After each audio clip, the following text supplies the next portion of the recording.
let's get to the candidates. Yes.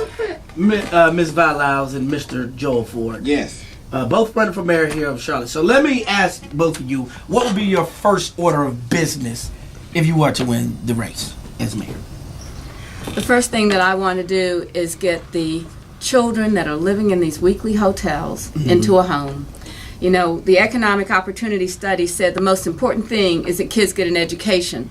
In order to get an education, you got to have a place to live so you can go to the same school every day. It's over 200 families in these weekly hotels. We can do something about that. Charlotte, we're better than that. Okay. One of the things that we learned during the Keith Lamont Scott shooting, September the 20th, is that you can't build your house in a storm. And so as mayor, one of the first things that I want to do is to pull together a broad coalition of interfaith leaders, civic leaders, and business leaders, so that during a time of crisis, we as a community can circle around one another and help one another and pull one another through. The city of Charlotte has a number of different issues ranging from police community relations, homelessness, affordable housing, to better paying jobs. But it first starts with building the correct team and infrastructure so that we as a city can be more successful together. It's funny, Mr. Ford, that you bring that up, because there's an article in the paper today that is written by Mr. Malcolm Graham. And he says that Charlotte is a twofold city. On the surface, they are politically correct, but under the surface, they throw their money at problems that they seem to miss the boat on. As you just spoke about, about the Keith Lamont Scott case, he spoke about that. So what would you say to Mr. Malcolm Graham's point that we throw money at problems that it seems like the city leaders are out of touch? Well, first of all, I'd say good morning to Senator Graham if he's listening. The city of Charlotte does have a history, in my opinion, of picking winners and losers. And what does that look like? It looks like the city of Charlotte decides how and where it wants to spend money. As mayor, I want to make sure that we are concentrating public resources with private resources to those members in our community who are most in need and hardest to serve. We have quite a few individuals in our community who have been stepped on or stepped over. And so now it's time for new leadership to focus on the real issues facing the city of Charlotte. First of all, I would like to say thank both of you for coming here and being here in the Maddhouse with us. And my question that I want to know is, what made you, the both of you, want to run for me? What was it that said, hey, I can do this. I'm going to go ahead and make these changes in Charlotte. What made that change in you? For me, what it meant was that we do need new leadership. When I think about what a mayor does, the mayor advocates for everybody in Charlotte. It makes a difference. And so what I wanted to see as a mayor is that we have someone that can unify us. That's the most important thing that we need to do. The current leadership can't do that. And we need a person that fits the community's profile for what we need to do. And I'm that person. So what I say is that we have to have the ability to come together. You need a leader that can walk into any part of this community. I can do that. You need a leader that understands our traditions, but also understands the need for change. And that's what I need to do. Early voting going on right now. It ends this Saturday, my birthday, 9/9 at 1 o'clock. Okay, so you can go out. You can vote right now. You don't have to wait. That's right. Go out and vote. All right. So we were before the break. We were talking to both of the candidates here, and I asked them, "What is your background?" So before I became a 3-term state senator, I am a husband and I'm a dad. I have a daughter who is in CMS Public Middle School. And before that, I was also a small business owner. I used to move a lot of dirt in the city with a company called Got Dirt, Need Dirt, called Joe Dirt. I used to be part owner in the now very famous but closed Junior's Chicken and Waffles. Wow. I was also the operating manager and owner of Premier Barbershop and Salon in Eastland Mall.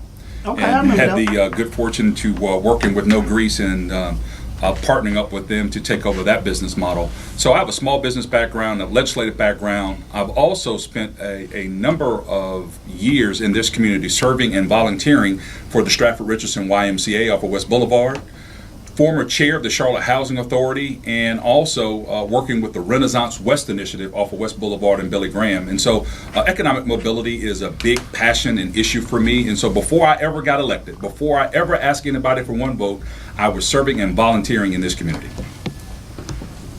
Ms. Lott. Well, I'm glad to share my experience, but most important about what experience means for me is not just what you do for a living, but how you work in the community. So my community service is great. I mean, I served on communities in school, chaired your board, Jessica, when I was there. And also the Arts and Science Council. I worked with the Afro-American Children's Theater and the Afro-American, now Harvey B. Gantt Center.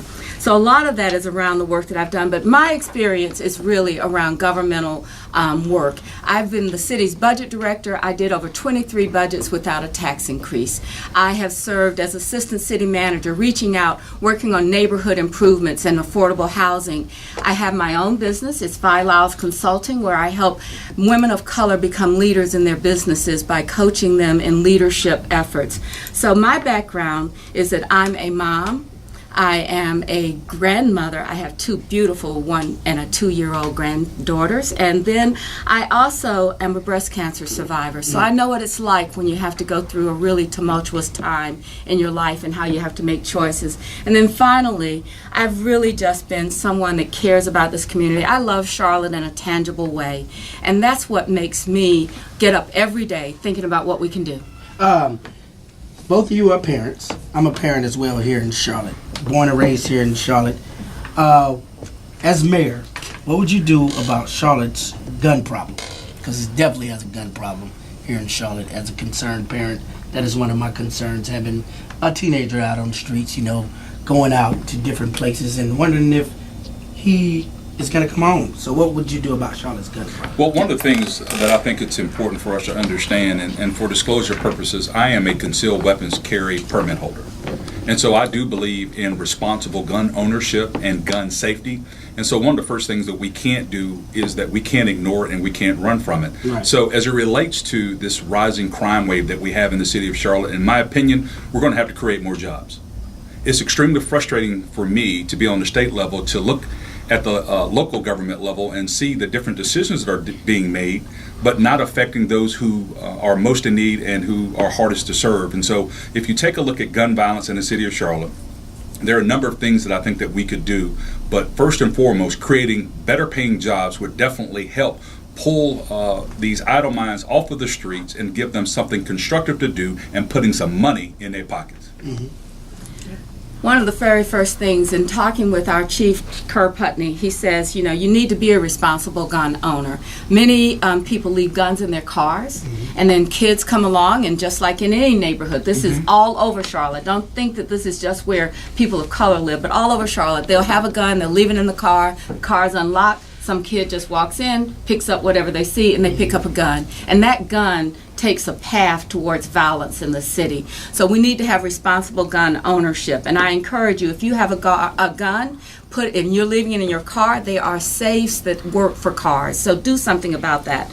But more importantly, what we need to do is build more relationships between young people that don't have hope and can't figure out where they can go in their lives. So we have a diversion program that's working really well. We've taken over 200 kids that have been arrested, and we have not sent them to jail, but we have sent them into counseling. We have given them job training programs, and they're becoming productive citizens. So I want for your kid, my kid, the same opportunities, and we've got to create that opportunity for people that don't have it. This question is actually coming from Felicia Mason, and she is the administrative assistant over at Sedgefield Middle School. Her question says, will and can they bring back summer work programs for children in low-income families? They had this back in the 70s. It taught work skills and responsibility. This is one of the passions that I have running for mayor for the city of Charlotte. If you take a look at the summer youth employment program right now in the city of Charlotte, it is grossly inadequate. And so if you look at other cities similar to our size, if you look at DC, if you look at Cincinnati, or even Baltimore, they're able to employ thousands and thousands of young people during the summer with meaningful, good-paying jobs. But it first has to start with the city. The city has to set the tone in ensuring that every department has a summer youth employment program, right? And so if a department can't hire some of the youth in the summer youth employment program, then they need to give up some budget money to another department so they can hire more. But the city definitely needs to lead in that effort. Secondly, I believe that the mayor should not go out and hire just additional staff to do the recruitment of the private industry. The mayor himself should get out in the community, go to these private businesses and these CEOs and get commitments, because to me, finding and helping employ young people in the city of Charlotte in meaningful, good-paying jobs, and not just a few hundred, not just this little internship, and I'm not going to disrespect an internship, but we have thousands of youth in this city that need good-paying jobs, and I think that needs to be a priority for the next mayor for the city of Charlotte. First of all, I want to say thank you for teaching at Sedgefield. Sometimes, we don't appreciate our teachers enough. And particularly when you're dealing with kids that may not be well prepared to come into school, I just hats off to teachers at Sedgefield, and a shout out to Sedgefield for the work that's being done there. What we need to do is go back to the time that we actually had a partnership between the schools and the private sector.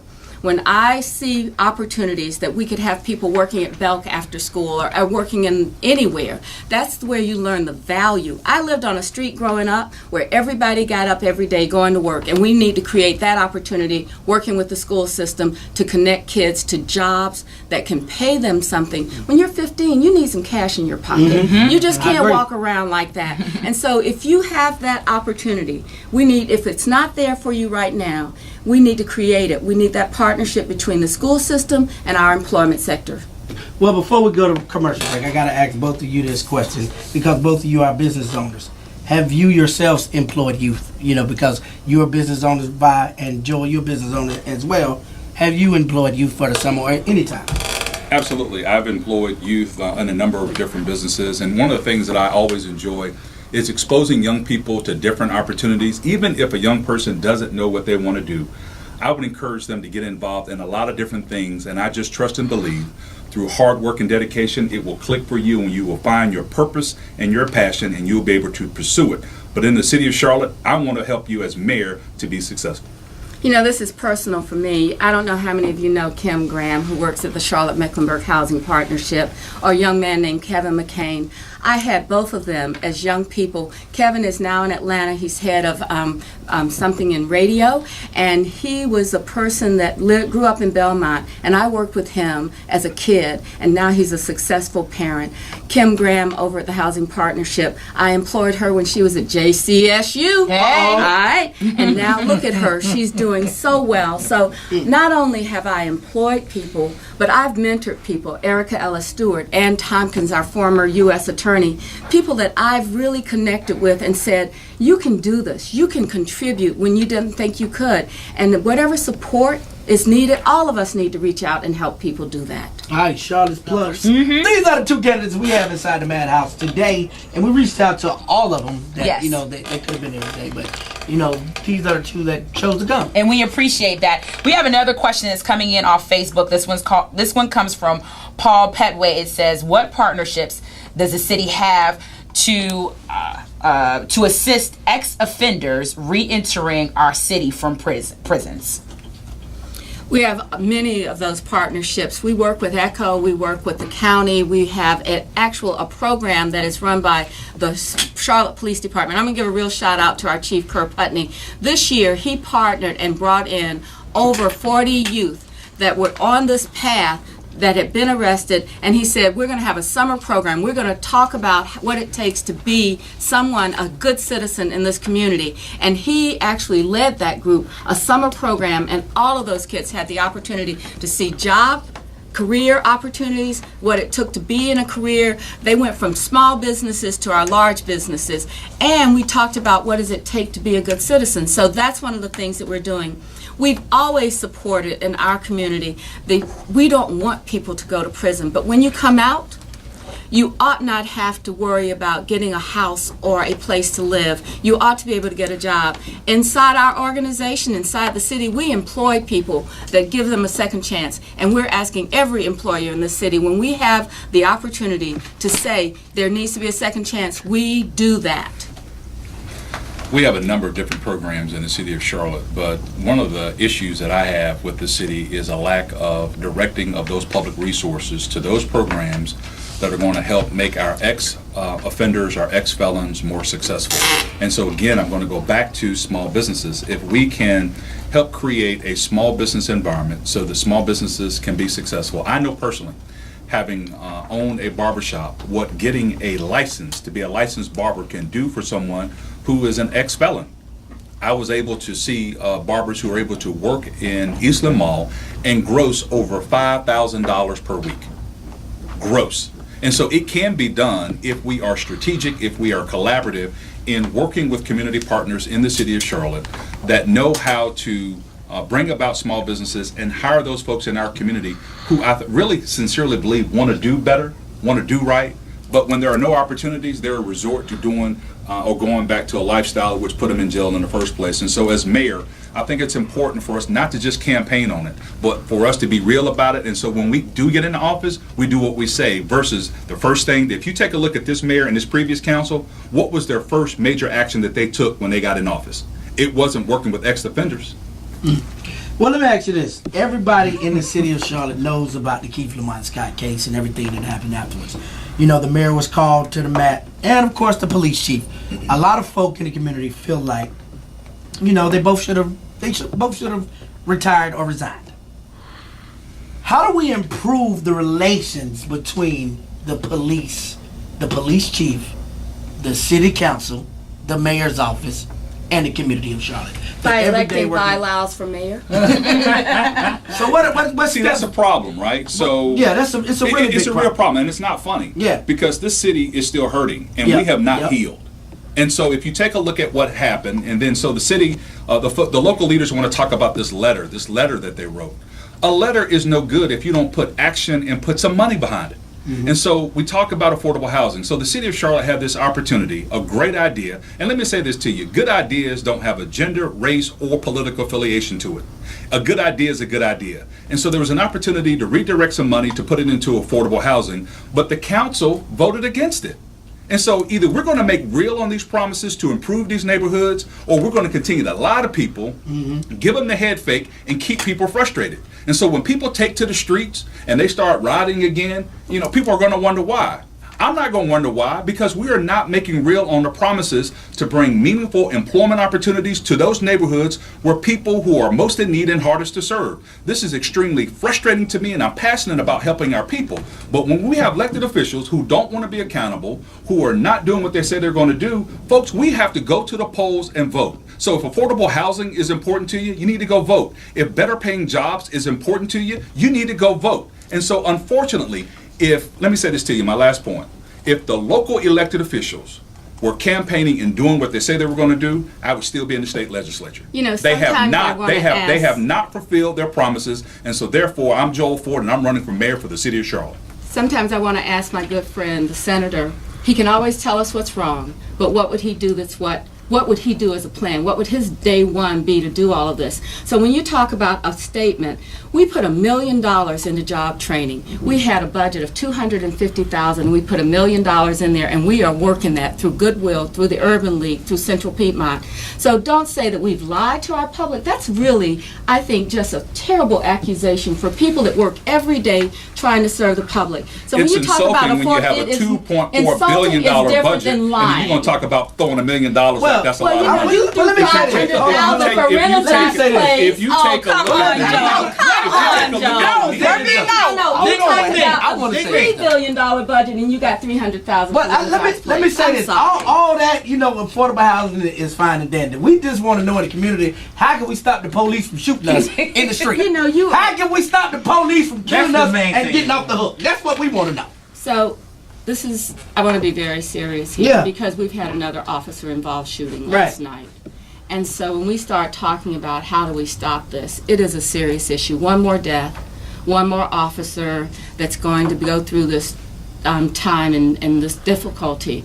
And so when we say how do we stop it, it is about gun violence. Whenever this thing happens, we talk about our community. Well, what was it? Was it justified? We've actually got to have a national conversation about what is a justified shooting for a police officer. The biggest thing that we need to do is talk about de-escalation for police officers. I remember Chief Monroe said that there are 5 ways to do things with people when you come to these situations, and pulling out your weapon is not the first, it is the last. So what's going on? How are we actually training people? How are we training? Maybe at some point we need mental health counselors inside of our police department, people that can deal with issues that when we're calling on someone that they say, my son has a problem or my child has a problem and it's a mental health issue and they know it. We need officers that understand domestic violence, and that's just not men and women. There could be all kinds of, there could be age and that kind of thing.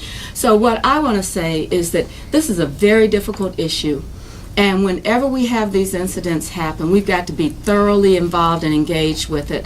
We've got to have our Citizens Review Board, our police department, actually everyone inside of our community to step up and say, what can we do differently? We can't solve this problem with just being a police department. This is a community issue. It is something that is heartfelt throughout. One death is too many, and we've got to do something about it. It starts with training, and what I'd like to see is more training for our officers, and I understand that's going to take some more resources. But what I would also like to see is more bilingual officers who can speak different languages. The city of Charlotte is growing, and we are a dynamic city. We're the second fastest, largest growing city in the United States outside of Fort Worth, Texas, with 44 people moving here every day.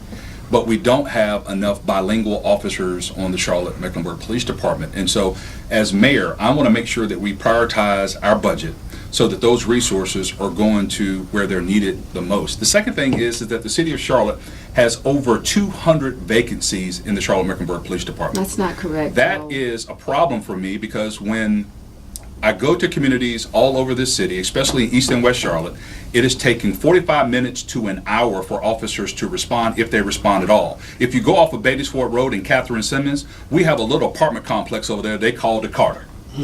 And so that didn't just start, right? So while I'm doing my work on the state level, if the local elected officials who are as concerned about the city of Charlotte as they say that they are, then we would not have had as many deaths on Beatty's-Ford Road in LaSalle as we've had in the last 3 years. 7 people have died. Why don't we have more police presence on Beatty's-Ford Road on their bicycles or walking the streets over off of Beatty's-Ford Road in Catherine Simmons and LaSalle? I would tell you why. It's because it is not a priority for our local leaders. They're not concerned. They're coming from a position of privilege. You see, I live on the west side. I live on the northwest side, so I have to ride through these neighborhoods, and I look and I see this every day when I go to work. It is frustrating to me for elected officials to get up here on this radio station and talk one thing and then actually do another. You know, I just want us to be clear. We gotta get a break.